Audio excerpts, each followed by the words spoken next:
ఈ రోజే డౌన్లోడ్ చేయండి, మీ ఫేవరెట్ షోస్ చూడండి. డాక్టర్ విశాల్ దగ్గర నుంచి కొరియర్ వచ్చింది.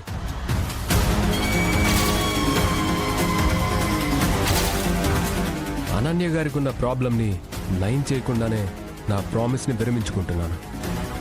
అనన్య గారికి వైద్యం చేయడం మీ చిన్న కోడలు శరణ్య గారికి అస్సలు ఇష్టం లేదు. అనన్య గారికి వైద్యం చేయకూడదని నా మీద ఒత్తిడి చేస్తున్నారు. నా చేతిలా నా వృత్తికి ద్రోహం చేసేలా చేస్తున్నారు. ఆ లెటర్లో ఉన్నది అంత అబద్ధం పెద్దమ్మా. చాలా పో. తనే స్వయంగా లెటర్ రాసి పంపించాడంటే నీకు అర్థం కావటం లేదా? శరణ్యకి అనన్య మీద కోపం ఎందుకుంటుందక్కా?